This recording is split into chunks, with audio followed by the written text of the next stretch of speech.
So guys, what's up? It's been a while. I kind of had a little bit of a vapor's tongue kind of type deal going on, so I didn't really want to do any reviews, basically to be fair to everybody out there. But we're not going to be talking about drippers or we're not going to be talking about juice or anything like that.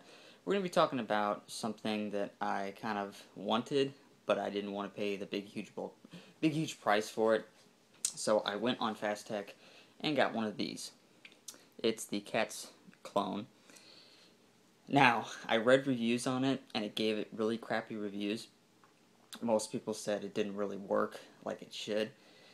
What I'm basically going to do is tell you guys what will make this thing work, and I'm going to tell you, first I'm going to tell you what you're doing wrong, and I'm going to tell you what you really need to do, because me and my friend basically, I got two of these because I really wanted them, and I know everybody thinks about clones, it's just not a good market at the moment, but when you're in a little bit of a bind and you don't really have the money to actually buy a real deal thing, it helps.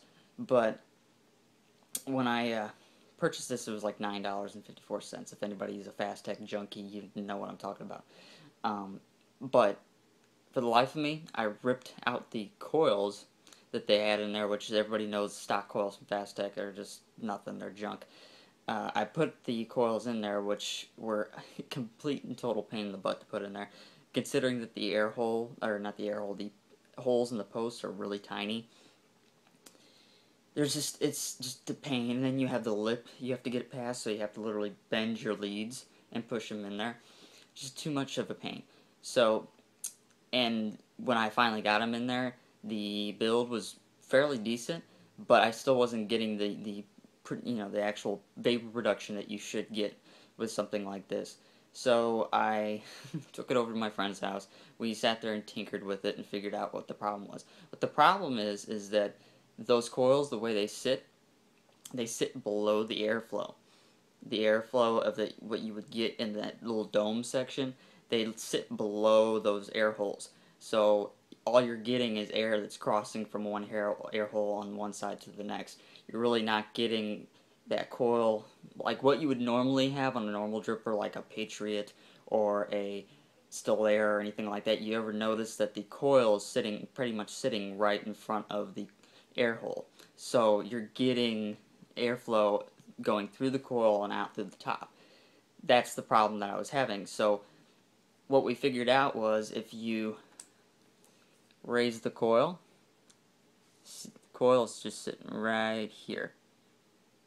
See how your posts are? If you raise it, this is what you get. See? It's raised, so it's right there in front of the air hole. So you're not going to have an issue. So when you put your dome on, you want to make sure when you have your dome, you want to make sure you put that air hole right in front of that coil. So you just put it right there, right in front. Like so. You put your top cap back on, your outer top cap, and you should, if you build it correctly and make your leads long enough and cover them with cotton, you should get something like this.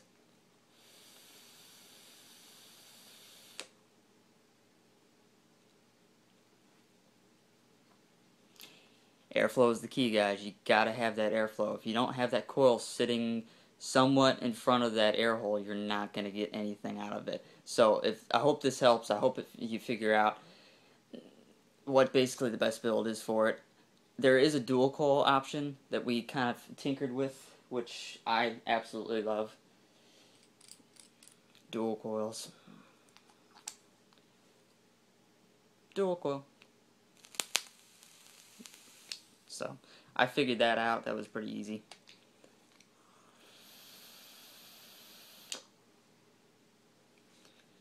So guys, if you have a cat stripper and you're fed up with it, you're pissed off, you just don't like it anymore, try that build. Try the build that I just showed you with the longer leads. Make sure the leads aren't too long so you don't touch the top of that dome. And also just make sure that that's in front of the air hole. Also, if you're going to do something like this, you don't have to drill it. You don't have to drill this. You don't have to do anything like that. Just make sure your wicks are good enough and long enough that you actually cover those leads. Because if you don't cover those leads, you're gonna have a big issue. You're gonna have probably more than likely have a hot leads. You know what I'm talking about. My brain's kind of fried today, but anyway. Also, if you're gonna do it, do not put your leads through those holes. Do it like an omega, which is you're gonna take those leads and wrap them around the post and tighten them down as tight as you can possibly get them. I know it's going to be a pain, but trust me, in the long run, you're going to thank me when you get this vape. Because it's a whole lot better, as you can see.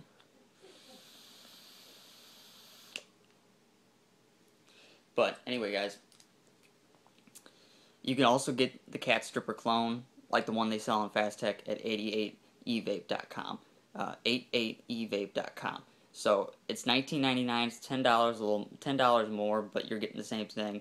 And having to wait 3 weeks from Fastech, you get it in about 2 to 3 days, depending on where you live. But anyway, guys, as always, have a vaporgasm. If you have any comments or questions or concerns, please comment below. But I hope that helps everybody that has a cat stripper clone out there. So, anyway, guys, peace. Have a good one. And as always, keep on vaping. And have a great Memorial Day.